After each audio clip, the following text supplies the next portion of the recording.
जड़ भरत जी ने कहा जो ज्ञान की प्राप्ति है और जो भी हमें मिला वो सेवा से ही प्राप्त हो, चाहे धन ले लो चाहे ज्ञान ले लो। अभी लोग तो कहते हो करो सेवा पाओ मेवा, बगैर सेवा के मिलने वाला नहीं।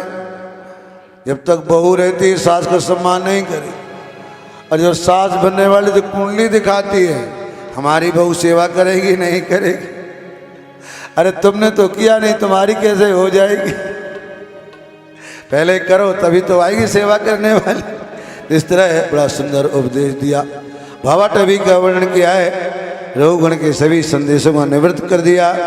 उसके बाद जो इन्होंने सभी को प्रणाम किया, कोई छोटा है कोई बड़ा है, जैसे भी ब्राह्मण है।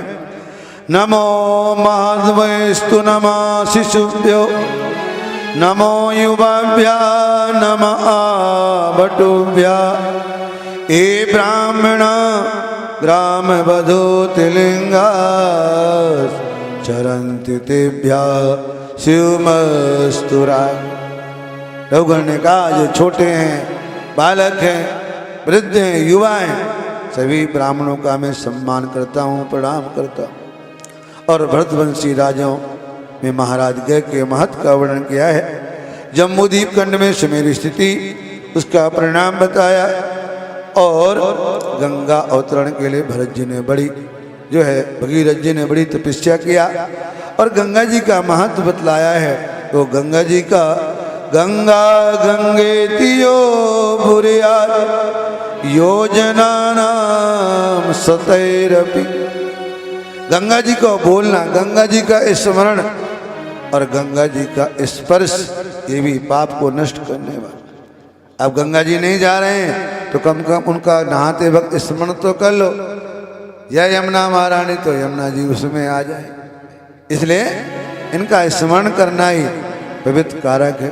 उसके बाद में भद्रवास आदि 6 खंडों में जो हमारे अष्टमी ऋषि हैं, अश्वत्थामा बलिर्व्यासो हनुमान च विभीषणा कृपा परशुरामस्य मार्कण्डेयराष्ट्रमा, ये सब आज भी मृतलोक में हैं, लेकिन सब उत्तराखंड में विराजमान बैठ करके साधना कर रहे हैं। कई लोग कहते हैं हमें व्यास जी मिले, कोई कहता है हमें अश्वत्थामा मिला, यह हो सकता है। तो इस प्रकार और किम पुरुष भारतवर्ष में उपास उपासक भाव, तब जो है भारत की श्रेष्ठता का वर्णन किया गया। ये देवता लोग बड़े बड़े यज्ञ करते हैं और यज्ञ करने के बाद स्वर्गलोक में बैठ जाते, लेकिन जब वहाँ से पुण्य क्षीण होते हैं तो वहाँ के लोग क्या कहते हैं, देवता लोग हमें कनाडा मत भेजना, हमें अमेरिका मत भेजना, हमारा जन्म तो भारतवर्ष में हो, वही कामना ये कर। और हम लोग क्या कहते हैं, किसी का पोता पोती भाव हो, बड़े भाग्यशाली।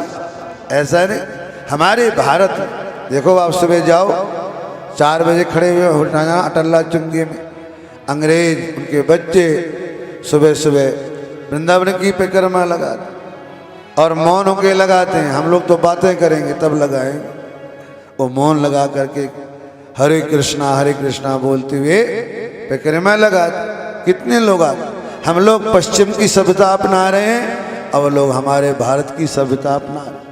इसलिए भारत भूमि बड़ी पावन बतलाई गई।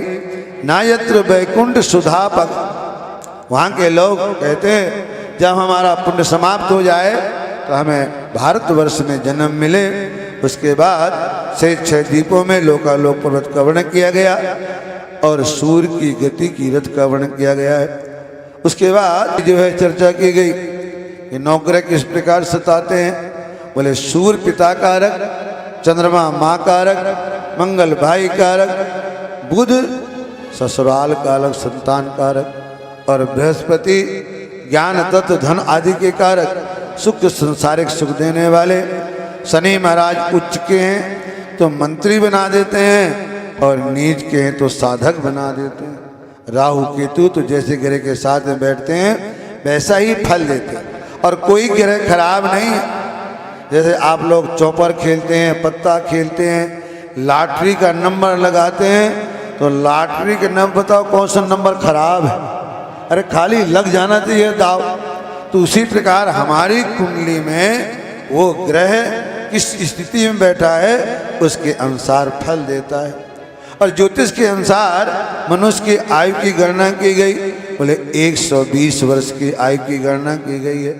6 वर्ष सूर्य, 10 वर्ष चंद्रमा, 7 वर्ष मंगल, 17 वर्ष बुध, 16 वर्ष बृहस्पति और शुक्र 20 वर्ष, शनि 19 वर्ष, राहु जो है 18 वर्ष, केतु 7 वर्ष हमारे जीवन में भोगते हैं। इस प्रकार कोई ग्रह खराब नहीं है। पिता की सेवा नहीं करेगा तो सूर्य खराब हो जाएगा, बुढ़ापे में दुखी रहेगा, हो सकता है रोशनी भी चली जाए। माँ की सेवा नहीं, चंद्रमा माँ की सेवा नहीं करेगा, चंद्रमा खराब हो जाएगा, उसकी औलाद उसको मानसिक तनाव देगी। भाई को धोखा देगा, मंगल खराब हो जाएगा, अंग भी अंग हो जाएगा, लोग धोखा देंगे। और यदि उसने अपनी बुआ मासी का सम्मान नहीं किया तो बुध खराब हो जाएगा। और यदि गुरु संतों की सेवा नहीं किया उसे भी कहीं समाज में सम्मान नहीं मिलेगा, क्योंकि गुरु सम्मान दिलाता। और शुक्र, बहन बेटी का ध्यान रखा जाए तो शुक्र बहुत अच्छा रहता। इसी प्रकार शनि है, यदि माता पिता की सेवा नहीं करी तो शनि फिर महाराज खराब हो जाता, 7.5 साल के लिए आता है। इसलिए बड़ों का कहना मानना चाहिए। अभिवादनशीलस्य नित्य वृद्धोपि सेविना चत्वारि तस्य वर्धन्ते आयुर्विद्या यशोबल। जो अपने से बड़ों का सम्मान करता है ना, उसकी 4 चीजें अपने आप बढ़ जाती, आयु, विद्या, यश और बल। कहीं जाने की जरूरत नहीं। जिनके घर में बुजुर्ग माता पिता हो ना, उन बच्चों को तीर्थ में जाने की जरूरत नहीं है, वो उनकी सेवा कर ले, उनका तीर्थ हो जाए। अरे बाबा अमरनाथ घर में आ जाएंगे, माँ वैष्णो देवी घर में बैठी है, उनकी सेवा करो। उनकी सेवा पड़ोसी हमारी बुढ़ा बुढ़िया घर में है ना, खाने के लिए पूछ लेना, हम तो अमरनाथ जा रहे हैं, बताओ। पाहन पूजे हरि मिले तो मैं पूजू पहाड़, यते की चकिया बली बीस खाए संसार। कहीं कुछ मिलने वाला नहीं। पहाड़ों में कितने लोग देखते हैं हम दिल्ली में, हर महीने वैष्णो देवी, फिर ग्रह खराब हम आएंगे तो राधा कृष्ण मंदिर, तो हम कहते हैं माता पिता की सेवा करो। अरे हर महीने तो वैष्णो देवी जा रहे, अच्छी बात, लेकिन देखो 10,000 खर्चा तो हुआ आने जाने में। ट्रेन में जाएं, हेलीकॉप्टर में जाएं, वहाँ होटल में ठहरें, साल का 1,20,000। अरे अपने पिता के हाथ में दे दो 1,20,000, जो आपकी इच्छा है वो करो, देखो कैसी वैष्णो देवी प्रसन्न हो जाए। तो हमें ज्ञान के द्वारा बड़ों का सम्मान करना चाहिए। और इसलिए हमारे नवग्रह बहुत अच्छे रहते, कभी खराब नहीं होंगे नवग्रह। हर रोज दिवाली है उनकी, हर दशहरा। अब देखो यहाँ आश्रम में पता लग रहा है कि लॉकडाउन है, उसी प्रकार से चलो बाहर नहीं बढ़ रहा है, अंदर उसी प्रकार से सब कुछ चल रहा, नहीं चल। हमारे आपके घर में मिस्त्री नहीं बैठे, यहाँ पलंग बन रहे हैं कि नहीं बन रहे।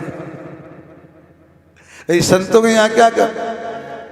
इस प्रकार जो अपने से बड़ों का सम्मान करेगा उसे न कभी शनि की 7.5 आएगी, न कभी राहु खराब होगा, न कभी पितर दोष होगा। और जो बड़ों का सम्मान नहीं करेगा वो सब इसमें फिर फंसा ही रहता है। इसके बाद पताल के नीचे शेष जी की स्थिति बताई है, और शेष जी हमेशा सत्संग करते रहते हैं।